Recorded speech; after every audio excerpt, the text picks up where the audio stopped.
Assalamualaikum warahmatullahi wabarakatuh. Perkenalkan, nama saya Dimas Prakoso dari Universitas Saat Indonesia, Prodi Manajemen, akan mempresentasikan tentang pengambilan keputusan manajerial dalam peran analisis empiris di pasar persaingan sempurna.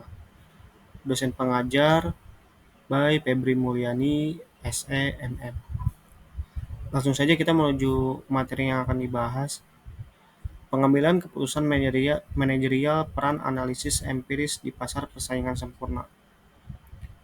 Pengambilan keputusan manajerial yang efektif di pasar persaingan sempurna membutuhkan pemahaman mendalam tentang pasar dan analisis data yang cermat. Analisis empiris menjadi alat yang penting untuk mengungkap tren pasar, peluang, dan tantangan. Analisis empiris pilar utama pengambilan keputusan bisnis. Di sini ada beberapa bagian, terutama satu, identifikasi tren. Identifikasi tren yaitu mengenali tren pasar yang sedang berkembang untuk menentukan strategi dan peluang yang tepat. Dua, evaluasi strategi, yaitu membuat pertimbangan yang objektif tentang strategi bisnis berdasarkan data empiris yang akurat.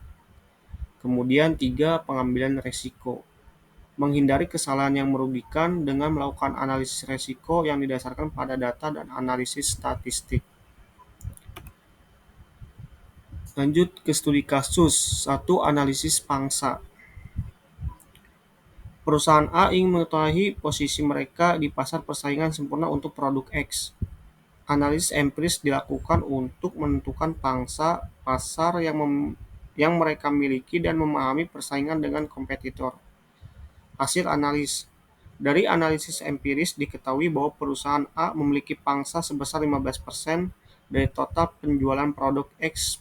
Persaingan ketat dengan 5 kompetitor utama. Implikasi manajerial. Perusahaan A perlu mengembangkan strategi untuk meningkatkan pangsa pasar mereka, misalnya dengan meningkatkan kualitas produk atau promosi yang agresif. Ini ada beberapa studi kasus analisis harga dan permintaan. Perusahaan B berencana untuk mengubah harga produk Y. Analisis empiris digunakan untuk memprediksi dampak perubahan harga terhadap permintaan produk Y, yaitu 1. Pengumpulan data, 2. Analisis regresi, dan 3. Simulasi. Metodologi penelitian menyingkap kebenaran data. Metodologi penelitian yang tepat menjadi kunci dalam menghasilkan hasil analisis empiris yang akurat dan reliable. Tahapan penting dalam metodologi penelitian empiris adalah sebagai berikut. 1. Pengumpulan data, 2. Analisis statistik, 3. Interpretasi hasil. Hasil dan temuan yang berharga. Hasil analisis empiris memberikan wawasan yang berharga bagi para pengambil keputusan bisnis. Di sini ada beberapa aspek, yaitu 1. Pemahaman dasar, memahami dinamika pasar, tren dan peluang yang ada. 2. Prediksi permintaan, memprediksi permintaan produk dan layanan berdasarkan faktor-faktor yang mempengaruhi pasar.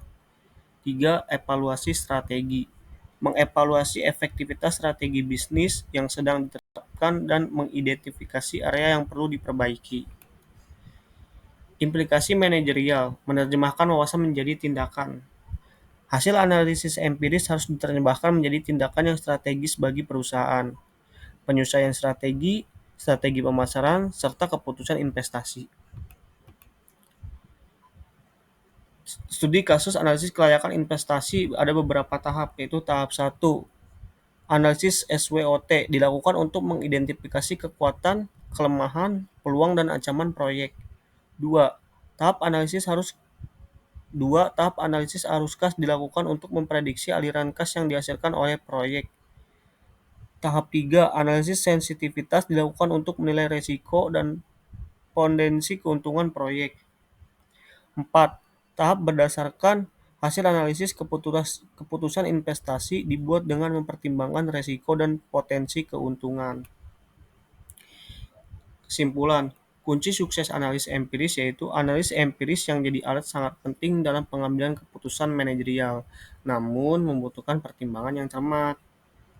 Ada pula kesimpulan yang dapat disimpulkan dalam analisis empiris ini, yaitu kesimpulan tentang analisis empiris di pasar persaingan sempurna menunjukkan bahwa dalam kondisi pasar yang ideal ini, banyak produsen dan konsumen berinteraksi tanpa adanya hambatan untuk masuk atau keluar dari pasar. Berdasarkan data empiris, pasar persaingan sempurna cenderung menghasilkan alokasi sumber daya yang efisien. Dengan harga barang yang cenderung mendekati biaya marginal dan tidak ada keuntungan jangka panjang untuk produsen, namun di dunia nyata sangat sulit menemukan pasar yang sepenuhnya memenuhi kriteria persaingan sempurna karena adanya tidak kesempurnaan seperti informasi terbatas, hambatan masuk, dan perbedaan produk. Meskipun demikian, konsep ini tetap berlaku sebagai alat untuk menganalisis perilaku pasar dan menetapkan standar efisiensi pasar. Demikian yang saya dapat sampaikan, kurang lebihnya mohon dimaafkan. Wabillahi taufik wal hidayah. Assalamualaikum warahmatullahi wabarakatuh. Thank you.